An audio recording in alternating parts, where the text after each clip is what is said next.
सच में ये ध्वनि सुनते ही ना ऐसा लगता है कि आसपास का सारा शोर एकदम से गायब हो गया है। बिल्कुल। और हम अक्सर इस ध्वनि को बस किसी योगा स्टूडियो के बैकग्राउंड म्यूजिक में ही सुनते हैं। हाँ, या फिर फिल्मों में। सही कहा। लेकिन क्या हो अगर मैं कहूं कि प्राचीन काल में इसे सिर्फ शांति महसूस करने के लिए नहीं, बल्कि हमारे दिमाग को इस भागदौड़ भरी दुनिया में सरवाइव करने के लिए, मतलब एक साइकोलॉजिकल रीसेट बटन की तरह डिजाइन किया गया था। अरे वाह, ये तो बहुत ही दिलचस्प बात है ना? और आज के इस गहन अध्ययन में हम इसी गहराई में उतरने वाले हैं। हमारे पास कुछ बेहद दिलचस्प स्रोत हैं जिन्हें पवन ठाकुर ठाकुर प्रॉपर्टी कंसल्टेंसी द्वारा बहुत ही मेहनत से कलेक्ट, क्रिएट और प्रेजेंट किया गया है। और मैं बता दूं कि इन स्रोतों में मुख्य रूप से आर्य समाज के 10 मूल सिद्धांत शामिल हैं। हाँ, और साथ ही आत्मानंद विद्यालंकार जी की लिखी एक बहुत ही प्रभावशाली पुस्तक धर्म कथा का छठा भाग भी हमारे पास है। और ये स्रोत न कोई साधारण किताबें नहीं है। अगर हम इतिहास के पन्नों को पलटें तो 19वीं और 20वीं सदी का भारत एक बहुत ही उथल-पुथल वाले दौर से गुजर रहा था। मतलब काफी बदलाव हो रहे थे उस वक्त। बिल्कुल, समाज में कुरीतियां थीं, वैचारिक उलझनें थीं। ऐसे में ये सिद्धांत और कथाएं सिर्फ उपदेश देने के लिए नहीं लिखी गई थी। तो इनका मुख्य उद्देश्य क्या था? इनका उद्देश्य एक डरे हुए और भटके हुए समाज को वापस खड़ा करने के लिए एक तरह से मैनुअल की तरह काम करना था। और यही बात हमारे इस अध्ययन को इतना खास बनाती है। बिल्कुल। हमारा मकसद सिर्फ पुरानी किताबों के पन्नों से धूल हटाना नहीं है।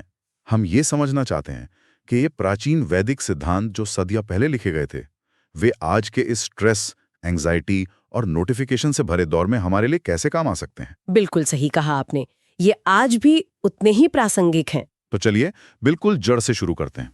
इन ग्रंथों में सबसे पहला फोकस इस बात पर है कि इस पूरे ब्रह्मांड का मूल आधार क्या है।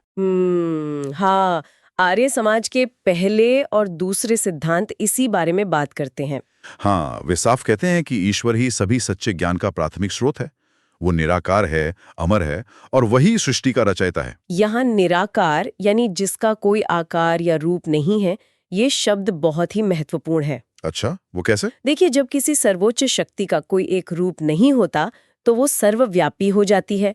वो किसी एक जगह, एक मंदिर या एक मूर्ति तक सीमित नहीं रहती। मतलब वो हर जगह है। बिल्कुल। इसका सीधा सा मतलब ये है कि सच्चाई और चेतना हर जगह मौजूद है। ग्रंथों में उसे सच्चिदानंद कहा गया है। सच्चिदानंद मतलब? सत्य, चेतना और आनंद का शुद्ध रूप। हाँ, एकदम सही पकड़ा आपने। अगर आज की भाषा में इसे समझें तो ईश्वर इस पूरे ब्रह्मांड का अल्टीमेट ऑपरेटिंग सिस्टम है। सब कुछ उसी से जुड़ा है। इन सिद्धांतों के अनुसार हमें किसी अन्य थर्ड पार्टी सॉफ्टवेयर की आवश्यकता नहीं है। ये बहुत ही बढ़िया उदाहरण दिया आपने। हाँ। लेकिन स्रोतों में एक और बात है जो मुझे थोड़ा उलझा देती है। धर्म कथा में आत्मा की अमरता पर बहुत जोर दिया गया है। भगवत गीता का भी हवाला है उसमें। तो वही ना कि आत्मा को ना शस्त्र काट सकते हैं, ना आग जला सकती है। ये सब सुनने में बहुत ही दार्शनिक और अच्छा लगता है। आहा, सुनने में तो अच्छा लगता ही है। लेकिन अगर प्रैक्टिकली देखें तो अगर कल मेरी नौकरी चली जाए या मैं किसी बड़ी परेशानी में फंस जाऊं, तो मेरी आत्मा अमर है ये सोचकर मेरे घर का किराया तो नहीं भराया जाएगा ना। असल जिंदगी की टेंशन में इस प्राचीन विचार का क्या फायदा? ये बहुत ही वाजिब सवाल है और यहीं पर इस दर्शन का असली मनोविज्ञान काम आता है। मैं समझाती हूँ। हाँ, प्लीज बताइए। आत्मा के अमर होने का सिद्धांत सिर्फ मौत के बाद क्या होगा इस बारे में नहीं है। ये जीते जी आपके फियर रिस्पॉन्स यानी डरने की आदत को बदल देता है। अच्छा, तो ये सीधे हमारे डर पर काम करता है। बिल्कुल। जरा सोचिए, इंसान के हर डर के पीछे सबसे बड़ा डर क्या होता है? मिट जाने का डर, अपने अस्तित्व के खत्म होने का डर। ये तो है। सर्वाइवल का डर सबसे बड़ा होता है। सही कहा।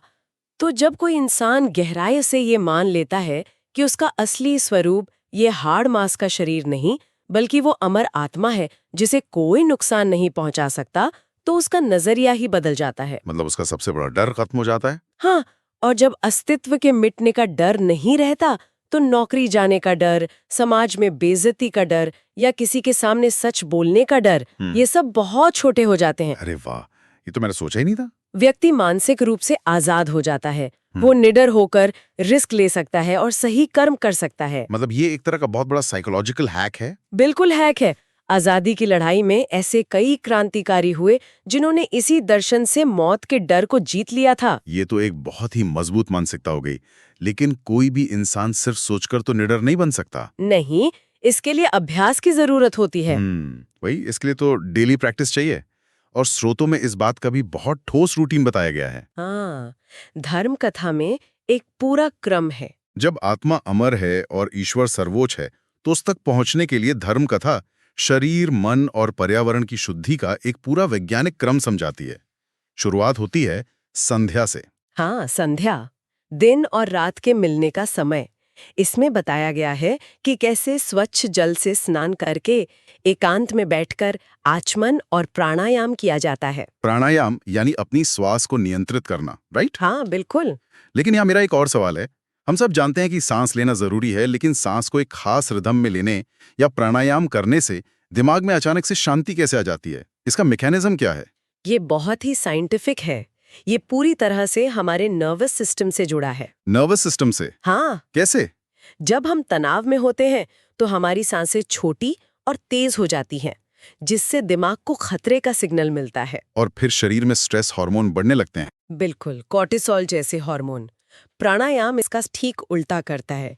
जब हम जानबूझकर अपनी सांसों को धीमा और गहरा करते हैं तो हम शारीरिक रूप से अपने दिमाग को सिग्नल भेज रहे होते हैं कि सब कुछ सुरक्षित है। अच्छा, तो हम अपने दिमाग को एक तरह से शांत रहने का संदेश दे रहे हैं। हाँ, इससे नर्वस सिस्टम शांत होता है, ब्लड प्रेशर नॉर्मल होता है और हमारा चंचल मन एक जगह पर टिकने लगता है। और इसके साथ जब गायत्री मंत्र का उच्चारण होता है, जो कि बुद्धि को सही दिशा में ले जाने की प्रार्थना है, तो ये सोने पर सुहागा हो जाता है। एकदम सही, मन और शरीर दोनों अलाइन हो जाते हैं। ठीक है, तो हमने अपने शरीर और मन को शांत कर लिया।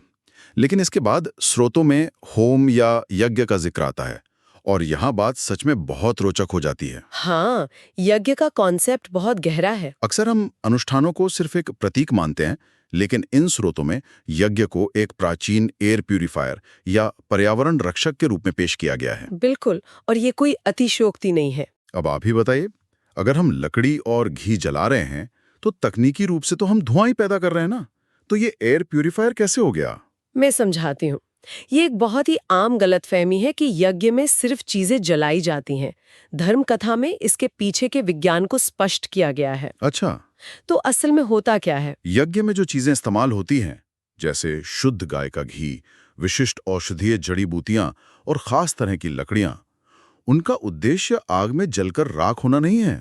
तो फिर क्या है? जब ये चीजें एक खास तापमान पर अग्नि के संपर्क में आती हैं, तो वे कंबशन की जगह वेपराइज्ड यानी वाष्पीकृत होती हैं। वाष्पीकृत मतलब वे धुएं की बजाय भाप या सूक्ष्म कणों में बदल जाती हैं। बिल्कुल, इन जड़ी बूटियों के एसेंशियल ऑयल्स वाष्प बनकर हवा में फैल जाते हैं। ओहो, अब समझ आया। ये प्रक्रिया हवा में मौजूद हानिकारक बैक्टीरिया को कम करती है, दुर्गंध को नष्ट करती है और वातावरण को शुद्ध करती है। मतलब ये वाकई में हवा को साफ कर रहा है। हाँ, अगर हम इसे व्यापक तस्वीर से जोड़ें तो पाएंगे कि प्राचीन व्यवस्था में व्यक्तिगत आध्यात्मिक स्वच्छता और पर्यावरण के स्वास्थ्य को एक ही सिक्के के दो पहलू माना गया था। हमारे पूर्वज जानते थे कि आप चाहे कितनी भी आंखें बंद करके ध्यान लगा लें, अगर आपके आसपास की हवा और पानी जहरीला है तो आप स्वस्थ नहीं रह सकते। बिल्कुल सही बात है। ये सच में कमाल की बात है कि कैसे वे प्रकृति से जो ले रहे थे उसे शुद्ध करके वापस लौटाने का एक सिस्टम बना चुके थे। हाँ, ये एक परफेक्ट इकोसिस्टम था। तो चलिए, हवा साफ हो गई, शरीर एनर्जाइज हो गया, लेकिन जब ये ऊर्जावान इंसान अपनी आंखें खोलकर असल दुनिया में कदम रखता है तो उसका सामना आलस्य, गपशप और अहंकार जैसी चीजों से होता है। जिन्हें स्रोतों में विद्यार्थी जीवन के दुश्मन कहा गया है। और इन दुश्मनों से लड़ने के लिए ही चरित्र निर्माण की आवश्यकता होती है।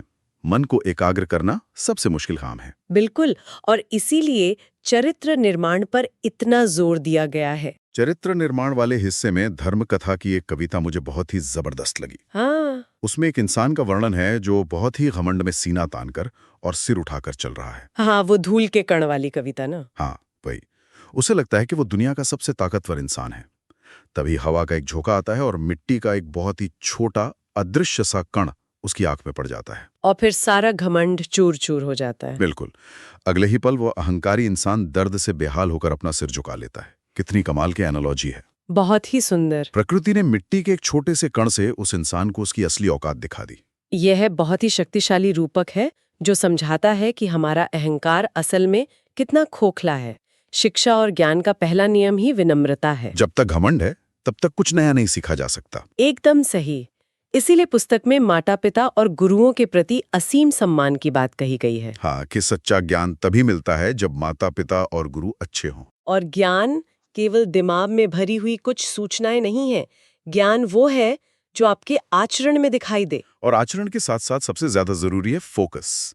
इसमें महाभारत की उस मशहूर कहानी का जिक्र है जब गुरु द्रोणाचार्य अपने सभी शिष्यों से पूछते हैं कि उन्हें पेड़ पर क्या दिखाई दे रहा है। हाँ, कोई कहता है पत्ते दिख रहे हैं, कोई कहता है डालियां दिख रही हैं। लेकिन अर्जुन का जवाब था कि उन्हें सिर्फ और सिर्फ उस चिड़िया की आंख दिखाई दे रही है। तो इन सब का क्या मतलब है आज के समय में? आज के समय में इसका महत्व और भी बढ़ गया है। मुझे तो लगता है अर्जुन का ये फोकस ऐसा है जैसे उनके पास उस जमाने के सबसे एडवांस्ड नॉइस कैंसलिंग हेडफोन्स थे। हाँ, बिल्कुल सही तुलना की आपने। आज के इस नोटिफिकेशन और सोशल मीडिया के युग में ऐसा फोकस एक सुपर पावर है। क्या ऐसा फोकस रखना आज के इंसान के लिए प्रैक्टिकली मुमकिन है? मुमकिन है, लेकिन आसान नहीं है। ये पौराणिक कहानियां केवल कहानियां नहीं है, बल्कि अहंकार को प्रबंधित करने और फोकस बढ़ाने के मनोवैज्ञानिक उपकरण हैं। मतलब ये हमारे दिमाग को ट्रेन करने के टूल्स हैं। बिल्कुल। ये सिखाते हैं कि बाहर चाहे कितना भी शोर हो, आपका कंट्रोल इस बात पर है कि आप अपनी एनर्जी कहाँ लगाते हैं। एकाग्रता के साथ साथ धर्म कथा में लचीलेपन यानी रेजिलियंस पर भी बहुत जोर दिया गया है, खासकर सीता चरित्र के माध्यम से। सीता जी की कहानी को अक्सर बहुत ही सतही तौर पर देखा जाता है। कई बार लोगों ने सिर्फ एक मूक पीड़ित या लाचार स्त्री के रूप में देखते हैं जिसका अपहरण हो गया था। हाँ, आमतौर पर यही नैरेटिव चलता है। लेकिन स्रोत उन्हें इस तरह पेश नहीं करते। धर्म कथा में सीता पवित्रता और धर्म के प्रति अगाध समर्पण का सर्वोच्च प्रतीक है। इसका मतलब उनका चरित्र मानसिक दृढ़ता का एक सबसे बड़ा उदाहरण है। बिल्कुल। सोचिए, एक रानी जिसने महलों का सुख देखा हो, वो अचानक से जंगलों में निर्वासित हो जाती है। और फिर अपहरण भी हो जाता है। हाँ, उसे एक अनजान शत्रु देश में बंधक बनाकर रखा जाता है, जहां उसे हर दिन डराया धमकाया जाता है। ऐसी स्थिति में तो कोई भी इंसान अपना मानसिक संतुलन खो सकता है। या फिर डरकर समझौता कर सकता है। लेकिन सीता अपनी आंतरिक शक्ति, अपने उसूलों और अपनी गरिमा पर अड़िग रहीं। मतलब उनका अंदरूनी सॉफ्टवेयर इतना मजबूत था कि कोई भी बाहरी फोर्स उसे क्रैक नहीं कर पाया। बिल्कुल। बाहरी परिस्थितियां भले ही उनके खिलाफ थीं, लेकिन वो टूटी नहीं। यही सच्ची रेजिलियंस है। वाह, ये नजरिया तो बहुत ही गहरा है। अब तक हमने देखा कि एक इंसान को अपने भीतर से कैसे मजबूत बनना है। हाँ, व्यक्तिगत स्तर पर। लेकिन अब कहानी में एक बड़ा मोड़ आता है। जब कोई इंसान इस तरह का फोकस और ऐसी दृढ़ता हासिल कर लेता है तो वो समाज के साथ कैसा बर्ताव करता है? यही सबसे महत्वपूर्ण सवाल है। क्या वो बस किसी गुफा में बैठकर ध्यान लगाता रहता है? यहीं पर आकर ये स्रोत मुझे सबसे ज्यादा चौंकाते हैं, क्योंकि ये सिर्फ व्यक्तिगत उपदेशों तक सीमित नहीं रहते। हाँ, ये एक बहुत ही आक्रामक और क्रांतिकारी सामाजिक विचारधारा बन जाते हैं। आप आर्य समाज के उन सिद्धांतों की बात कर रही हैं ना, जो समाज कल्याण और छुआछूत के खिलाफ खड़े हैं? बिल्कुल। जैसे छठा, नौवां और 10वां सिद्धांत। हाँ, छठा सिद्धांत साफ कहता है कि इस समाज का प्राथमिक उद्देश्य दुनिया का भला करना है। और धर्मकथा में तो छुआछूत जैसी कुप्रथा के खिलाफ जो तर्क दिए गए हैं वो बहुत ही तीखे हैं। ये बहुत ही क्रांतिकारी है। उसमें एक जगह लिखा है कि लोग अपने ही शरीर के मल मूत्र को छूकर उसे साफ करते हैं, अपने छोटे बच्चों की गंदगी को बिना किसी हिचकिचाहट के साफ करते हैं और उससे उन्हें कोई घृणा नहीं होती। सही बात है। तो फिर उसी समाज के एक साथी इंसान को छूने से उन्हें नफरत क्यों होती है? ये सीधे तौर पर उन लोगों की पोल खोल रहा है जो खुद को धार्मिक तो कहते हैं लेकिन दूसरों के साथ भेदभाव करते हैं। ये एक महत्वपूर्ण प्रश्न खड़ा करता है कि हम पवित्रता को कैसे परिभाषित करते हैं। उस समय के हिसाब से ये बहुत ही रैडिकल सोच थी। मतलब उन्होंने समाज के सामने आईना रख दिया। हाँ, इन ग्रंथों ने पवित्रता की परिभाषा को शारीरिक दूरी या कर्मकांड से हटा दिया। इसी बात को समझाने के लिए धर्म कथा में गुरु और शिष्य की एक बातचीत का बड़ा ही मार्मिक प्रसंग है।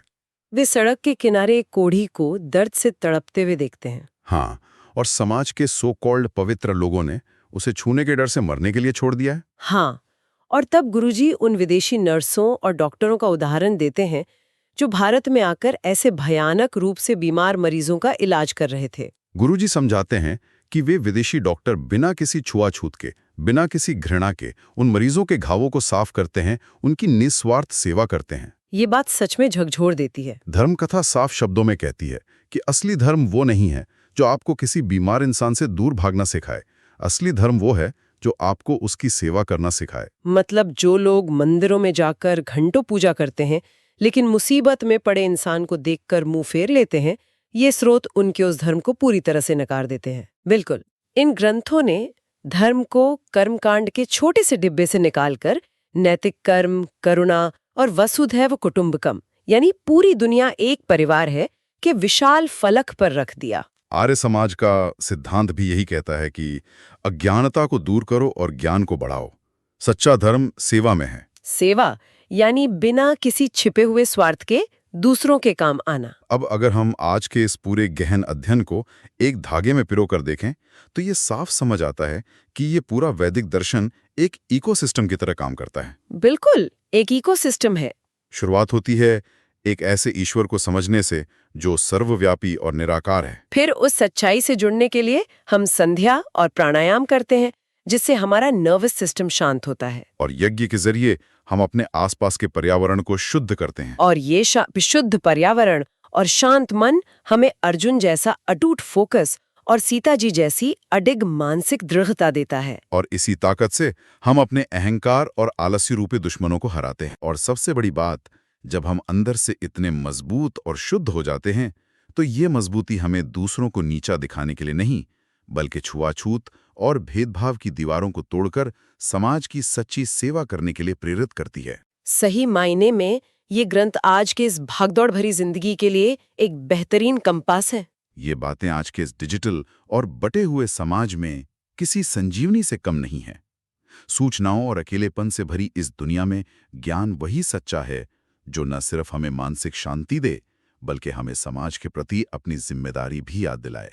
ये हमें सिर्फ रास्ता ही नहीं दिखाते, बल्कि ये भी याद दिलाते हैं कि हम अकेले नहीं हैं। हम एक बहुत बड़ी तस्वीर का एक जरूरी हिस्सा है। जाने से पहले मैं इस चर्चा को आर्य समाज के नवे सिद्धांत पर लाकर रोकना चाहता हूं।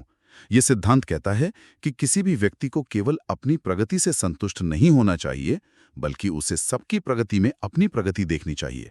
ये बहुत ही गहरी बात है। जरा ठहरिए और आज के इस समय के बारे में सोचिए, जिसे हम सेल्फ इम्प्रूवमेंट या आत्मविकास कहते हैं, जिसके लिए हम दिन रात मेहनत करते हैं। क्या वो कहीं ना कहीं सिर्फ खुद तक सीमित रहने वाला एक छुपा हुआ स्वार्थ तो नहीं बन गया है? ये सोचने वाली बात है। हम सिर्फ अपनी सफलता चाहते हैं, अपनी शांति चाहते हैं। लेकिन क्या होगा अगर हम अपनी सफलता का पैमाना इस बात से तय करें कि हमारे कारण हमारे आसपास के लोगों का जीवन कितना बेहतर हुआ? मतलब अपनी सफलता को दूसरों की भलाई से जोड़ना। बिल्कुल।